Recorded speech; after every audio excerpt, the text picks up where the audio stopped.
Bonjour à tous et bienvenue sur ce webinaire hebdomadaire sur les positions des banques sur le Forex présenté par professeurforex.com pour DailyFX et FXCM. Avant toute chose, comme d'habitude, je vais vous demander de confirmer sur le chat que vous avez le retour d'image et le son en qualité correcte avant que je puisse démarrer le webinaire.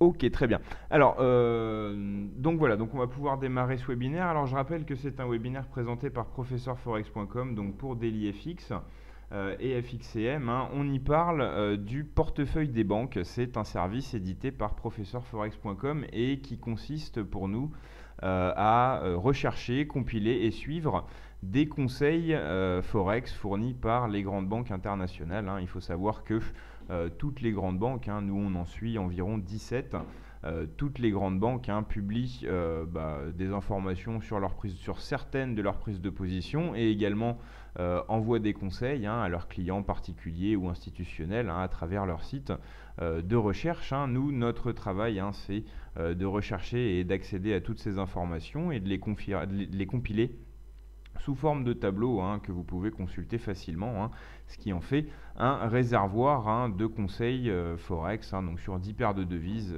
et 17 banques, un réservoir de conseils, fournis par les grandes banques internationales. Alors, ce qu'il faut savoir, c'est que c'est essentiellement des positions swing et moyen terme en provenance de grandes banques. Et que il y a aussi dans ce service un portefeuille réel, c'est-à-dire que comme on suit 17 banques, on a parfois des conseils contraires, par exemple une banque à l'achat sur une paire de devises et une banque à la vente en même temps. Donc forcément, il y a des cas où on ne va pas suivre tous les conseils du portefeuille et il faut donc faire un choix. C'est un exercice, nous, auquel on se prête en sélectionnant parmi tous les conseils des banques des positions précises. Et notre sélection est appliquée sur un portefeuille réel que vous pouvez consulter également sur l'espace membre PFX Premium du portefeuille des banques. Alors justement, à propos de ce portefeuille réel, c'est quelque chose qu'on détaillera lors de la journée de conférence mensuelle FXCM de vendredi. Donc nous on intervient à 9h, on a le premier créneau, et donc je vous parlerai déjà des performances des conseils des banques sur la première partie de l'année 2016, et également je vous parlerai des performances de ce portefeuille réel qui a été rendu public récemment mais qui tourne depuis le début de l'année. Alors on me demande si on va avoir des positions qui concernent le CAD. On va le voir dans quelques instants. Il me semble que oui, qu'on a quelques positions dans le portefeuille qui concernent USD CAD. On me demande également qui est Professeur Forex. Professeur Forex, c'est un site qui est en ligne depuis près de 10 ans. Moi, mon nom est David Wagner et je travaille plus précisément dans la formation sur Professeur Forex et comme j'interviens régulièrement sur des webinaires, c'est moi qui présente ce webinaire hebdomadaire qui parle de notre service du portefeuille des banques. Alors on va rentrer immédiatement dans le vif du sujet avec les positions actuellement en cours dans le portefeuille. Je rappelle simplement pour les nouveaux arrivants, ceux qui n'ont pas l'habitude d'assister à ce webinaire hebdomadaire, que ce qu'on fait, c'est qu'on passe tous les lundis en revue l'intégralité du portefeuille et toutes les nouvelles positions, c'est-à-dire toutes les positions qui ont été enregistrées dans le portefeuille après le dernier webinaire, donc après l'année dernière. Après la semaine dernière, après le lundi dernier, on les passe en détail sur les graphiques. On pointe le cours d'entrée, l'objectif et le stop, et on essaye de voir un peu ce qu'il y a derrière la réflexion de la banque. Alors, donc là, on est aujourd'hui le 25 juillet. Le dernier webinaire a eu lieu le 18 juillet. Donc, on va étudier en détail les positions qui sont antérieures au 18 juillet. En ce qui concerne Euro-USD, on a aujourd'hui enregistré une position qualifiée de court terme, une position de la banque UOB, hein, une position vendeuse. Une position acheteuse, pardon, hein, il y a une erreur, ah non, vendeuse, pardon, excusez-moi, hein, j'ai un tableau différent sous les yeux que celui que vous avez en ligne. Voilà, je remets de l'ordre dans mes notes. Ok, parfait. Donc oui, une position vendeuse de UOB, hein, on va la voir plus en détail sur les graphiques. Les deux autres positions qui concernent Euro-USD, hein, on les avait déjà en portefeuille depuis un moment, hein, et on va donc pas les voir en détail, hein, cette semaine. En ce qui concerne GBP-USD, on a une nouvelle position, hein, celle de Crédit Suisse que vous voyez ici, qui a été enregistrée le 20 juillet. Hein. Une position vendeuse, hein, on va la pointer sur les graphiques, hein, dans quelques instants. En ce qui concerne le dollar-yen, hein, on a une position qui a été enregistrée aujourd'hui de la part de Barclays, une position vendeuse, hein, qu'on va donc également voir en détail. Hein.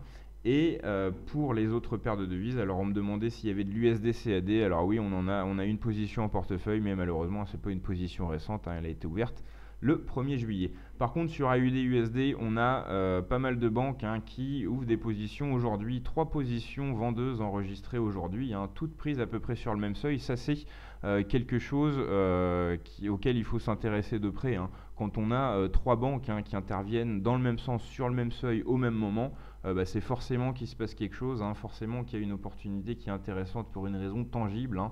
Et c'est donc un cas qu'il faut étudier. Hein. C'est aussi comme ça que certains de nos clients, hein, se servent du portefeuille des banques. Hein. Ils n'ont pas forcément besoin, hein, de conseils avec point d'entrée, stop et limite, hein, mais par contre, hein, de voir quels sont, d'avoir accès à une masse, hein, de conseils, hein, ça peut aider à avoir des idées de trading. Hein. Là, forcément, hein, on voit bien que les 3 banques, hein, Nomura, Crédit Agricole et Crédit Suisse, hein, sont positionnées toutes les 3 aujourd'hui autour des 74,80. C'est un cas qu'on va étudier, hein, sur les graphiques dans quelques instants. En ce qui concerne USD-CAD, donc comme on l'a dit, hein, la position qu'on a en portefeuille, elle date d'un moment, hein, donc on ne va pas la passer en revue. NZD-USD, on a du nouveau également avec une position vendeuse enregistrée le 21 juillet. Et Euro-GBP, rien de nouveau. Hein. Donc on va maintenant passer sur les graphiques et dans un second temps, hein, on étudiera les positions en attente parce que je vous fournis une autre précision. Hein. Le portefeuille des banques est découpé en 2 parties.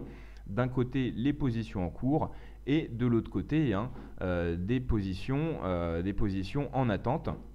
Ce qu'il faut savoir, hein, c'est que la plupart des positions qui sont déclenchées, activées dans le portefeuille, ont été précédemment des ordres limites. Hein, c'est-à-dire qu'il n'y a pas de position qui arrive comme ça de nulle part. Hein, il n'y a pas d'ouverture de position qui arrive de nulle part. C'est précédemment un ordre limite. Hein, la banque prévoit d'entrer à tel seuil. Quand le seuil est touché, la position se déclenche. Hein, donc c'est des conseils qui sont assez faciles à suivre. Hein.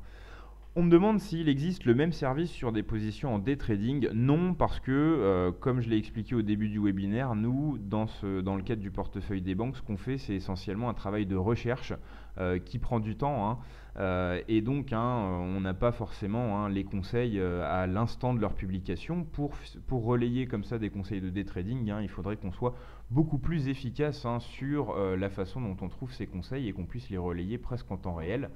C'est pour ça que on se concentre, hein, sur le swing trading et le moyen terme. Hein, ça laisse une marge de manœuvre bien plus confortable. Hein, et en plus, hein, je rajoute à ça que les banques, hein, s'expriment rarement sur des horizons de temps de day trading, hein, ou de scalping. Hein, elles s'expriment la plupart du temps, hein, sur des horizons de temps swing, moyen et long terme. Hein, voilà donc.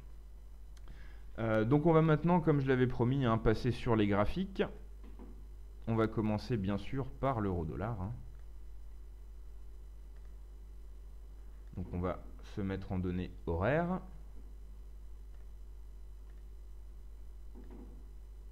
Alors je rappelle que c'était une position qui concernait la banque UOB, hein, c'est une banque chinoise, une position ouverte à 1,0965. On va donc pointer le seuil d'entrée.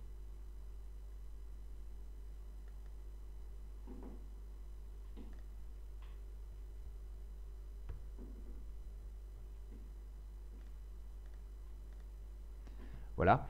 L'objectif est à 1,0820.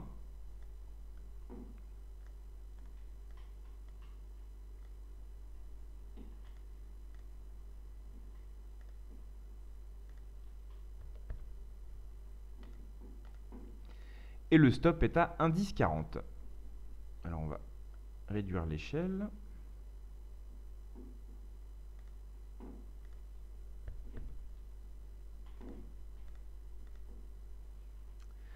Voilà. Donc, bon, déjà, la première chose à faire hein, quand on étudie un conseil, hein, c'est de vérifier la gestion du risque. Hein. Là, on voit que le stop hein, est plus serré hein, que l'objectif. Hein. C'est donc la règle élémentaire de gestion du risque est donc respectée. Hein.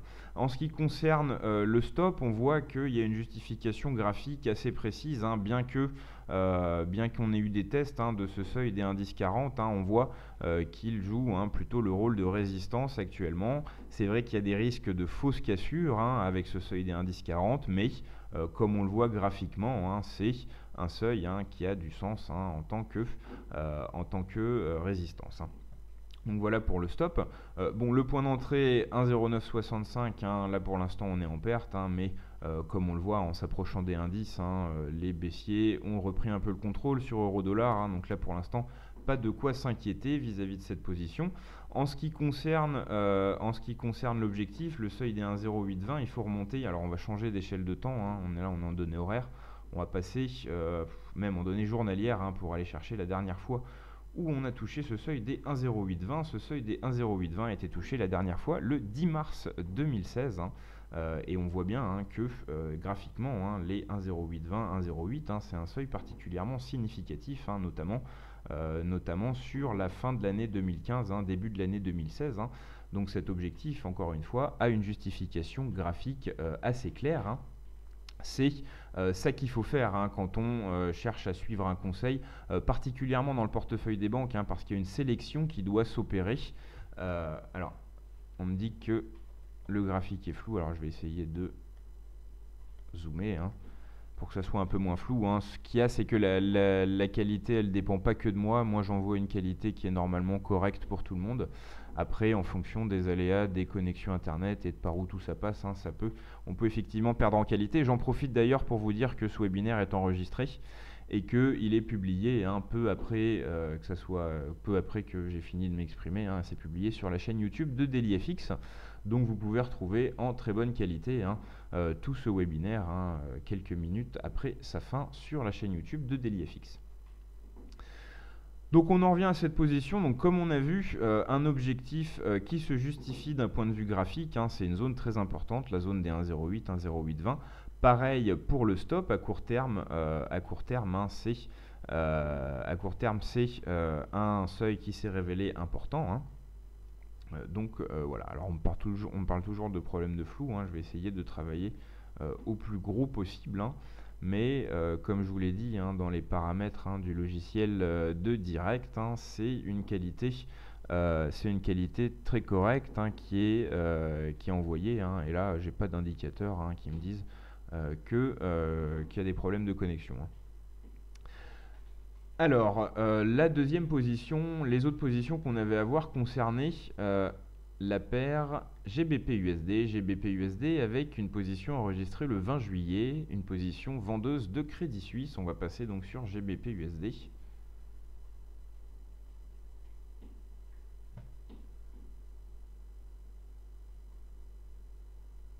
Le cours d'entrée était de 1,3190. Alors voilà, 1,3190. Alors on va passer en données horaires. Hein. Là on est en données journalières.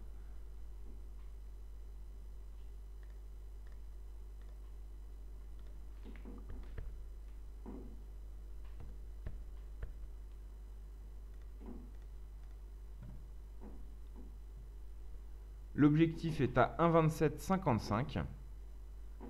Là, c'est une position qualifiée de moyen terme hein, par la banque, avec effectivement un objectif hein, qui se compte en centaines de pips. Hein. C'est typiquement le genre de position qu'on trouve dans le portefeuille des banques. Hein. Il y a beaucoup de services sur Internet hein, qui proposent des signaux de scalping ou des signaux de day trading. Hein. C'est assez compliqué de trouver en nombre des conseils de swing trading. Hein. C'est aussi ça l'intérêt hein, du portefeuille des banques. Hein. C'est que non seulement c'est des conseils en provenance de banques, hein, mais aussi ça travaille des horizons de temps hein, qui en général rarement travaillés dans les services de conseil et de signaux de trading. Le stop donc de cette position est à 1,3316.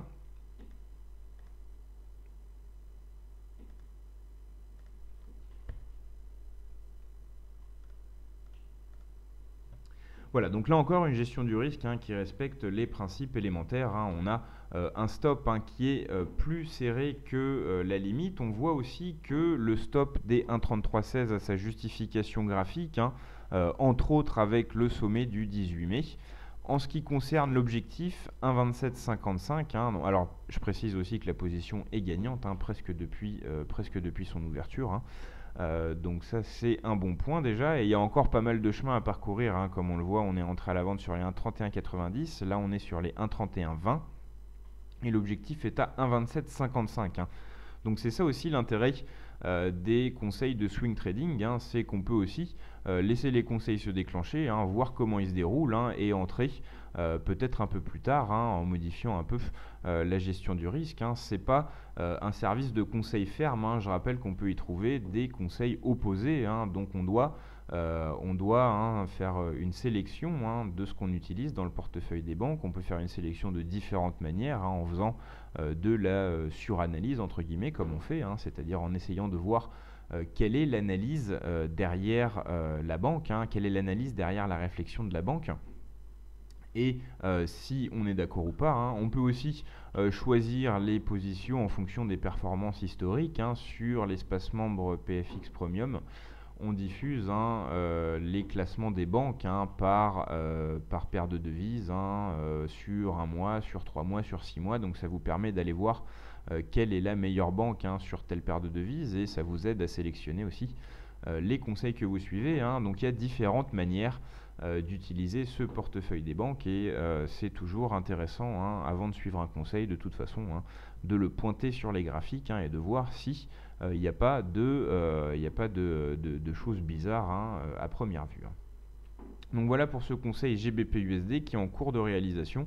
On voit que la zone des 1,3070, 1,3080 pourrait se révéler être un support. Donc peut-être qu'on va avoir une pause avant de casser ce seuil, notamment parce qu'on a aussi le seuil des 1,31 en soutien juste avant. Mais là c'est une position de moyen terme comme le dit la banque qui pourrait mettre plusieurs semaines à se dérouler, donc pas d'inquiétude sur la pause sur les 1,31 qui est en train de se réaliser sur GBP-USD. Je vais rapidement voir si il y a des commentaires ou des questions.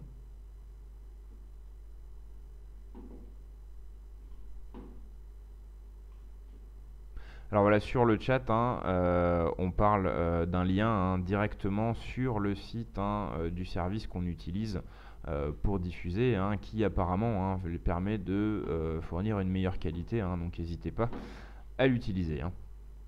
Merci d'ailleurs à celui qui l'a posté. On me demande qui est derrière les banques, qui sont ceux qui sont derrière les banques qui mettent en ligne ces conseils. C'est les services de recherche des banques. C'est pas alors quand c'est des positions prises par les banques, c'est simplement de la communication. C'est-à-dire il y a les traders de la banque qui ont décidé de prendre telle position. Et la banque communique tout simplement sur cette position. Quand c'est des conseils, c'est en général ce qu'on appelle les services de recherche des banques. Toutes les banques ont des services de recherche économique et technique qui publient tout un tas de conseils à destination soit des traders, soit des clients. Et c'est donc là-dedans. On me demande également s'il y a un pourcentage de réussite pour chaque banque qui est fourni. Oui, c'est de ce dont je parlais tout à l'heure. Alors, pourcentage de réussite, pas exactement, mais ce qu'on fournit, c'est les classements des banques, c'est-à-dire combien les banques ont gagné sur chaque paire de devises à horizon 1 mois, 3 mois, 6 mois, 1 an, etc. Donc, il y a vraiment la possibilité d'analyser de façon poussée les performances des banques, devise par devise. Ça, c'est disponible sur l'espace membre. D'ailleurs, vous pouvez le tester gratuitement. C'est un service qui est fourni gratuitement aux clients FXCM, je le précise, mais vous pouvez aussi le tester gratuitement pendant 7 jours depuis notre site professeurforex.com. Vous pouvez vous inscrire sans carte bleue, simplement avec votre email, et aller fouiller par vous-même dans l'historique des performances des banques. Comme je vous l'ai dit, il y a vraiment beaucoup de classements. On essaye de fournir une analyse la plus détaillée possible des positions des banques, justement pour que nos clients puissent faire cette sélection dans leurs conseils. Alors, on va revenir au conseil qu'on doit donc pointer sur les graphiques. avec maintenant du dollar-yen. Dollar-yen avec une position de Barclays, qui a été enregistrée aujourd'hui d'ailleurs. Une position vendeuse au cours d'entrée de 106,12 pardon.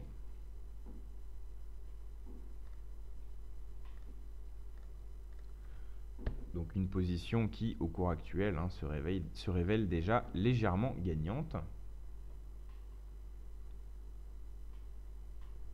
L'objectif est à 101,50.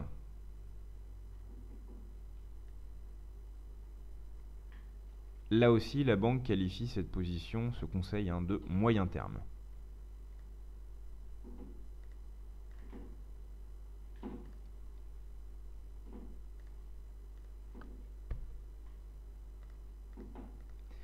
Et le stop est à 108,50.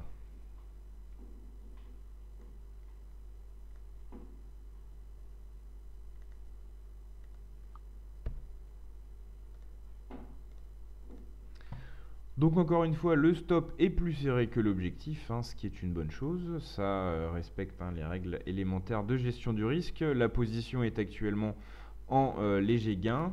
Le seuil de stop des 108,50, alors voilà, il correspond effectivement, on le voit sur les graphiques. J'espère que c'est moins flou maintenant, mais enfin bon. On a au niveau du milieu du mois de mai 2016 et aussi oui, du milieu du mois de mai 2016 et au début du mois de juin, le seuil des 108,50 s'est révélé être un support important, donc on peut justifier quelque part le choix de ce stop.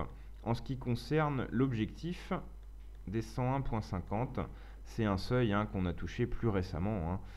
C'est le seuil sur lequel on a stoppé la correction post-Brexit. C'est-à-dire que, alors je vais zoomer sur la période pour justifier l'objectif de la banque. Donc ça, c'est le Brexit. Ça, c'est la chute consécutive au Brexit. On a eu un pullback consécutif à cette chute et après on a corrigé le pullback et on s'est établi sur les 101,50. C'est un seuil important quand il y a des mouvements violents, un pullback et ensuite on retrace légèrement le pullback et on trouve un support. Ce support qu'on trouve graphiquement, c'est en général un seuil assez important et c'est ce que la banque utilise donc dans cette position en visant le seuil des 101,50, c'est-à-dire qu'elle ne vise pas une accentuation de la tendance baissière, elle vise simplement un retour sur la zone des derniers plus bas, même pas sur les derniers plus bas, sur une zone on va dire assez sécurisée, proche des derniers plus bas. Donc voilà pour cette position vendeuse dollarienne de Barclays. Ensuite, on avait un cas intéressant avec 3 positions AUD-USD ouvertes aujourd'hui par 3 banques différentes. On va toutes les positionner sur le même graphique parce que on va utiliser des couleurs différentes parce que de toute façon, elles sont toutes, en tout cas pour le cours d'entrée, à peu près au même cours. Alors le cours d'entrée justement, c'est autour de 74,80. La première qu'on va voir, c'est une position qui est conseillée par la banque Nomura, avec un cours d'entrée à 74,76.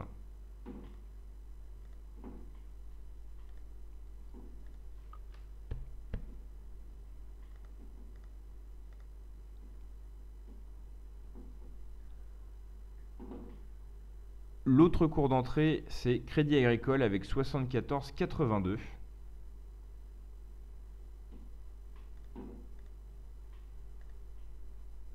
Changer de couleur.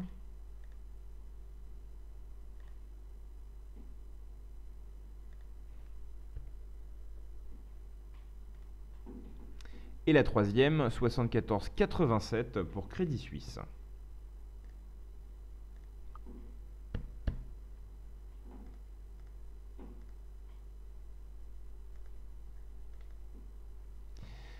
Alors, au niveau des objectifs, donc la première qu'on a vue en gris, c'était Nomura. Nomura a un objectif à 73,50 et qualifie sa position de moyen terme.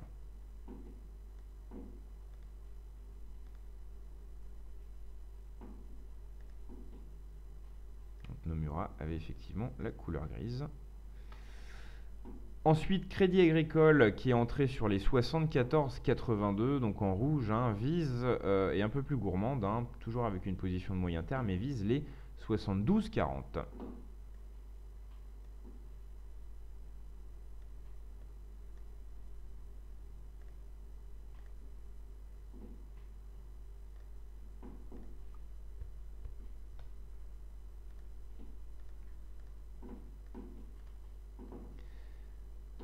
Ensuite, Crédit Suisse qui est entré sur les 74,87 en vert, vise les 73,25.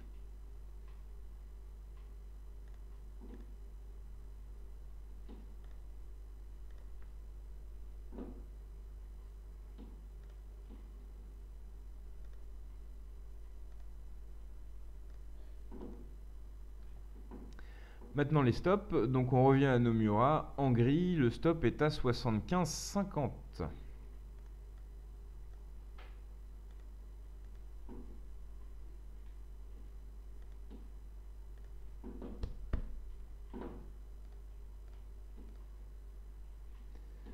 Ensuite, Crédit Agricole, en rouge, le stop est à 76,40.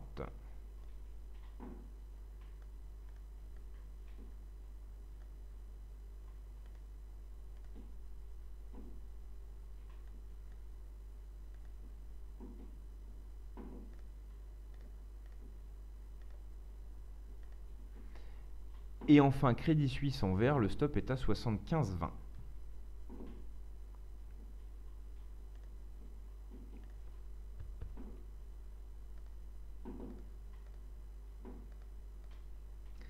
Voilà. Alors, on va pouvoir étudier ces positions une par une. La première en gris, Nomura, une position vendeuse. On peut vérifier que le stop est plus serré que la limite. C'est le cas. Alors, le cours d'entrée, c'est surtout ça qui est intéressant parce que là, on a une concordance des trois banques autour de 74,80. On voit effectivement que c'est à peu près le milieu de ce range qu'on voit depuis le 17 juillet. On peut aller voir par le passé que effectivement c'est une zone autour de 60,80 qui a été l'occasion de plusieurs pics et de plusieurs creux. Donc effectivement c'est un seuil qui paraît intéressant. Ensuite, au niveau de l'objectif, donc pour Nomura en gris, 73,50, 73,50, bon, on voit plusieurs points de contact, rien de spécialement flagrant. En vert, on avait Crédit Suisse, Crédit Suisse qui a un stop, donc un objectif à 73,25. On voit aussi qu'il y a plusieurs points de contact récemment avec ce seuil des 73,25. Et enfin, l'autre objectif sur les 72,40. Bon, là c'est moins clair, effectivement. Donc là, les objectifs sont pas forcément très clairs. Par contre, c'est vrai que enfin, pas très clair. Les objectifs sont clairs, mais il n'y a pas de justification graphique qui saute aux yeux. D'ailleurs, on voit qu'il y a une plus grande disparité entre les objectifs que le point d'entrée. Donc voilà, pour ces trois objectifs qui ont tous à peu près le même point d'entrée, je le répète, autour de 74,80. C'est ça l'information à retenir, c'est que trois banques ont considéré que le seuil des 74,80 était un bon point d'entrée à la vente. Là, donc, elle parie en gros sur un échec au fait qu'on repasse au-dessus des 75. On a eu une chute qui a démarré le 15 juillet. On a atteint des plus bas sous les 75, c'est un seuil très psychologique, donc c'est important.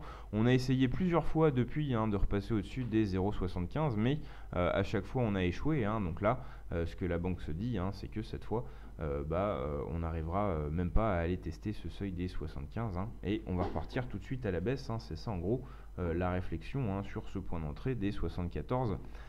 80. En ce qui concerne les stops, bon, comme on le voit graphiquement, il y a quelques justifications graphiques, mais rien de bien flagrant. Donc voilà pour ces trois conseils. Ça c'est la chose à retenir de ce webinaire. Trois banques différentes se sont positionnées toutes les trois aujourd'hui à la vente autour du seuil des 0,7480 sur AUD USD. Voilà donc pour les positions en cours.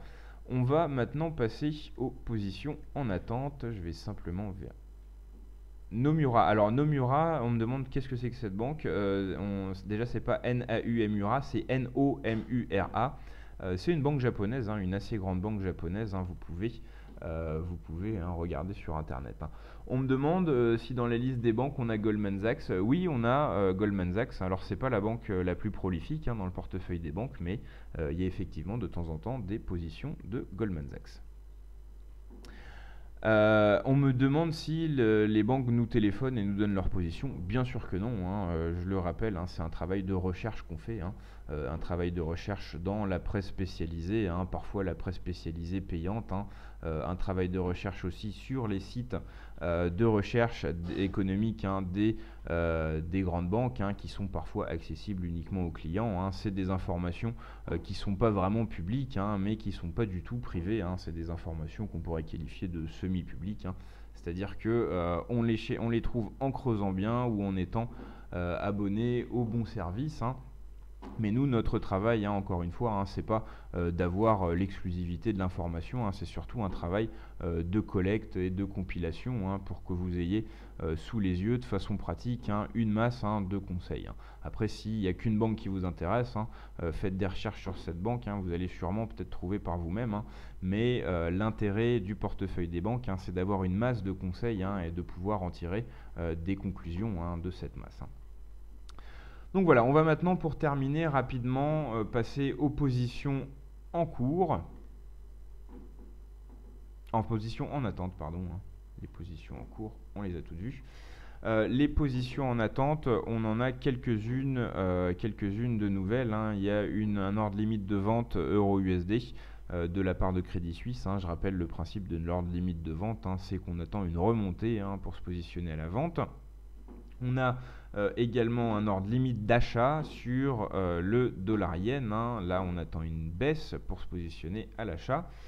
Sur GBP-USD, rien de nouveau, un ordre limite de vente assez vieux qui traîne. Du nouveau sur l'euro-yen avec un ordre limite d'achat à 115,50 et aussi du nouveau sur USD-CAD avec un ordre limite d'achat à 1,3145. Hein. On demandait, hein, il y avait quelqu'un qui demandait si on avait du l'USD-CAD, hein, pas dans les positions en cours, mais dans les positions en attente. Hein. On va donc passer sur les graphiques et détailler ces positions. Je rappelle hein, que vous avez ce webinaire qui sera enregistré hein, sur la chaîne YouTube de DailyFX, donc vous pourrez hein, facilement accéder à la vidéo hein, et mettre pause hein, si vous voulez relever hein, tous les conseils que vous avez sous les yeux dans ce webinaire. Alors donc je passe sur les graphiques.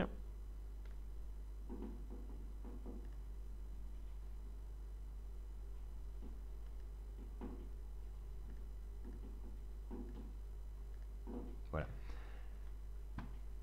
Et donc je reviens sur euro-dollar. Euro-dollar, donc avec un ordre limite de vente de la part de Crédit Suisse qui a un cours d'entrée à 1,1040. Donc on l'a ici. Hein. On va laisser le seuil là. L'objectif c'est 1,0915.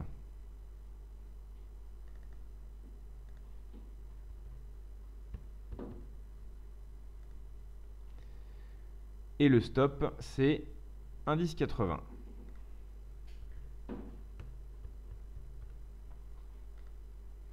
Voilà. Donc là, on attend que ça remonte à 1,1040 hein, pour pouvoir se positionner, à la vente et viser hein, les 1,0915. Hein, voilà ce que ça veut dire un ordre limite de vente. Hein. On attend une remontée pour se positionner à meilleur compte. Si on arrive à atteindre les 1,1040 et à déclencher la position vendeuse, il y aura dans ce cas-là un stop à 1,1080, un stop qui se justifie aisément sur l'euro-dollar. Hein. C'est un seuil qui s'est révélé important plusieurs fois ces derniers jours hein, pour ceux qui suivent la paire euro-dollar. Donc voilà, un 10,80, un stop intéressant, un 10,40, un point d'entrée également intéressant, hein, comme on le voit graphiquement, hein, c'est un point qui a été important plusieurs fois. On l'avait déjà justifié pour le stop hein, de la position en cours hein, qu'on a vu il y a quelques instants. En ce qui concerne l'objectif des 1,0915, là aussi c'est un objectif très intéressant. Ça correspond à quelques pips avant le plus bas post-Brexit. Hein. Donc voilà, hein, des objectifs, des seuils, hein, aussi bien à l'entrée qu'au stop qu'à l'objectif, hein, qui se justifient facilement hein, d'un point de vue graphique. Voilà pour ce conseil Euro-dollar, on attend que ça remonte à 1,1040 pour se positionner à la vente. La deuxième paire qu'on devait passer en revue dans les ordres limites, c'est dollar-yen. Dollar-yen avec un ordre limite d'achat à 105,60.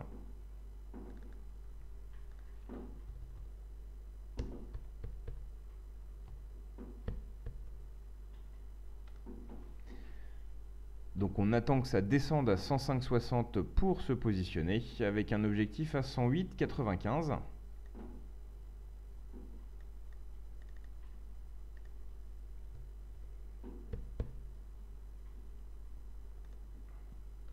Et avec un stop à 104,25.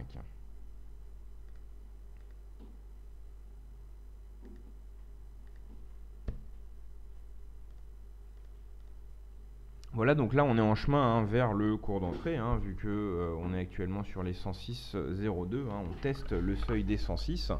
Le cours d'entrée est à 105,60. À ce moment-là, on se positionnera à l'achat pour viser les 108,95. 108,95, un seuil qui se positionne juste avant le seuil psychologique des 109, c'est pas anodin. Et pour les 104,25, on voit également que graphiquement ça est un seuil plutôt important, ces deux dernières, depuis 6 semaines environ. Donc voilà pour cette position, enfin ce conseil dollar-yen de la part de Crédit Suisse également, un ordre limite de vente, un ordre limite d'achat, pardon. On attend que ça baisse à 105,60 pour se positionner à l'achat et viser les 108,95 et on mettra un stop à 104,25. Voilà pour cette position dollar-yen. On continue avec l'euro-yen. L'euro-yen avec un ordre limite d'achat.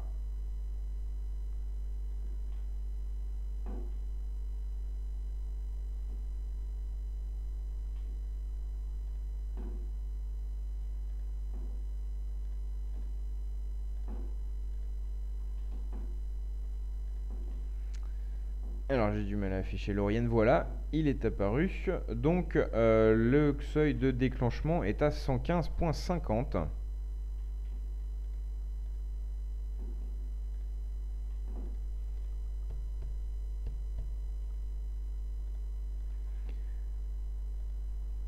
L'objectif est à 117,90.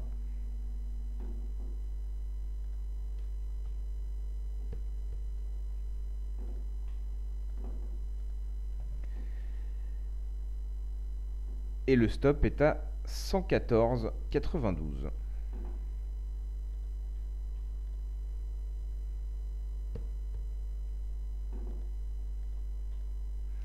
Voilà, donc un stop assez serré par rapport à l'objectif. Ce qu'on voit, c'est que va falloir qu'on casse un support solide, le seuil des 116,25 et également le seuil psychologique des 116 pour pouvoir rejoindre le cours d'entrée acheteur sur les 115,50. Donc ça, c'est une position qui a quand même des chances de ne pas se déclencher. On voit que certes, on a marqué un plus bas le 15 juillet sur ce seuil-là. Qu'ensuite on a rebondi, donc c'est un scénario qui repose sur quelque chose, mais là on voit bien, plus le temps passe, plus on voit que cette zone des 116, 116, 20, 30 constitue un support important. On met la pression dessus, mais c'est pas encore gagné qu'on le casse, et il va falloir le casser, ce seuil des 116, 25, 30 et également le seuil psychologique des 116 pour pouvoir espérer toucher les 115,50.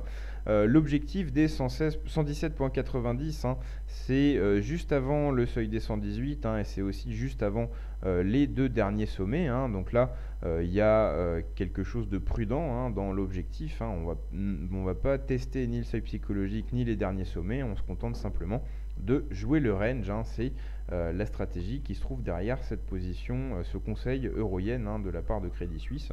On attend un retour dans le bas du range et on vise un peu avant le haut du range. Une stratégie assez classique. Voilà pour l'euro-yen et on termine avec USD-CAD. USD-CAD ordre limite d'achat et c'est mal parti parce qu'on est en hausse. Donc il faudrait qu'on baisse pour rejoindre notre seuil acheteur à 1,3145.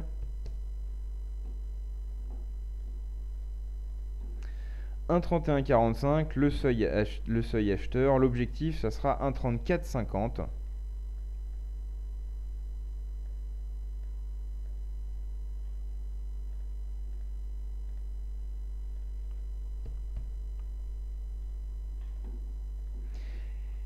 Et le stop, 1,3025.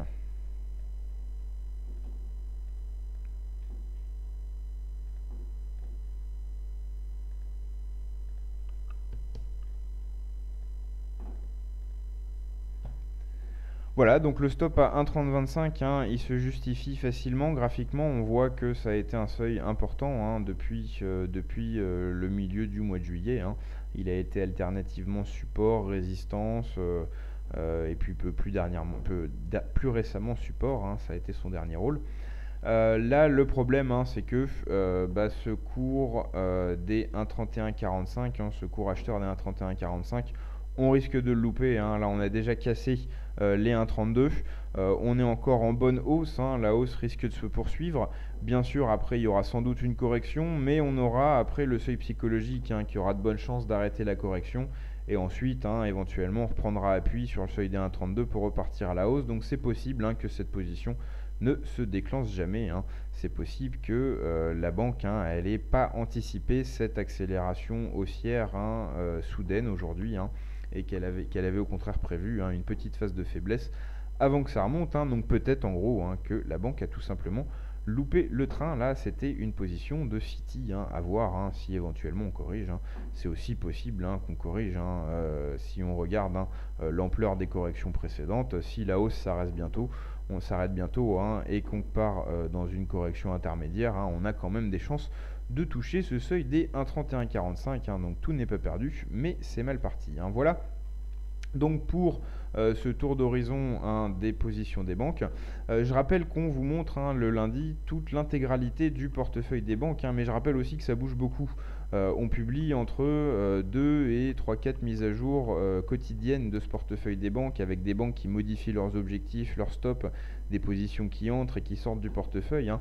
Donc c'est aussi intéressant pour vous, hein, en plus de ce webinaire, hein, d'aller voir avec une offre d'essai, hein, de 7 jours, hein, comment ça fonctionne en situation réelle sur l'espace membre, hein. J'en profite d'ailleurs pour également vous rappeler que on sera présent sur le premier créneau horaire, hein, des conférences mensuelles de FXCM ce vendredi 29 juillet, hein. On va parler bien sûr des positions des banques. On va plus en détail, hein, analyser les performances, hein, de l'intégralité du portefeuille depuis le début de l'année 2016, hein, pour vous montrer, hein, qu'il y a certaines banques, hein, qui sont beaucoup plus performantes que d'autres.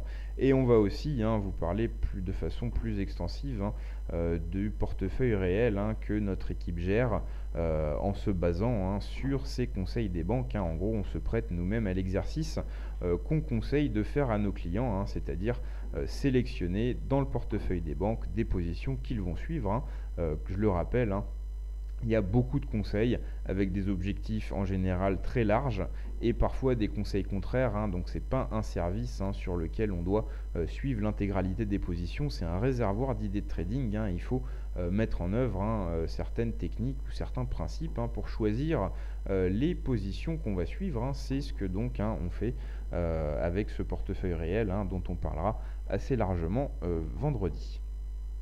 Je rappelle également que le webinaire auquel vous venez d'assister, hein, c'est un webinaire hebdomadaire, hein, donc on se retrouve tous les lundis à 16 h pour faire le point sur le portefeuille des banques, hein. Et je rappelle aussi, hein, que vous pouvez tester ce service gratuitement, mais aussi l'obtenir gratuitement pour 1 an en tant que client FXCM, hein. Et d'ailleurs, je rappelle également, hein, que les clients FXCM bénéficient également de la formation Université du Forex, éditée par professeurforex.com, hein, et qui consiste en 12 heures de vidéo. Donc voilà pour cette semaine. Je vous souhaite à tous une très bonne semaine de trading, une très bonne fin d'après-midi. Je vais quand même jeter un coup d'œil sur le chat avant de terminer pour voir s'il y a quelques questions. Si on n'est pas client chez FXCM, on peut avoir les 7 jours gratuits. Bien sûr, hein, c'est pour tout le monde, hein, les 7 jours gratuits. Vous allez sur notre site, hein, vous cliquez sur PFX Premium, hein, on va vous résumer en quoi ça consiste et vous avez la possibilité de tester, hein, pour 7 jours. La différence, c'est que les clients FXCM, c'est pas 7 jours qu'ils obtiennent, hein, c'est 1 an, hein. Donc voilà l'intérêt d'être vis-à-vis du portefeuille des banques, l'intérêt d'être client chez FXCM, c'est pas 7 jours que vous obtenez, c'est bien 1 an. On me demande si les banques ne peuvent-elles pas donner de fausses informations pour induire en erreur et prendre des positions inverses. Non, ce n'est pas des conseils qui sont assez suivis pour qu'on puisse tirer ce genre de conclusion. Comme je vous l'ai dit, faut quand même gratter un peu pour les trouver, ces conseils. C'est pas des conseils qui sont forcément facilement trouvables sur Internet. Donc, si on suivait cette logique, les banques, au contraire, se débrouilleraient pour que ces conseils soient le plus largement disponibles possible. Et c'est pas le cas. On me demande qu'est-ce que c'est Université du Forex. Université du Forex, c'est une formation que professeurforex.com vend depuis presque 10 ans d'ailleurs, depuis presque sa création. Ça consiste en 12 heures de vidéo. C'est en gros les bases indispensables à tout trader Forex.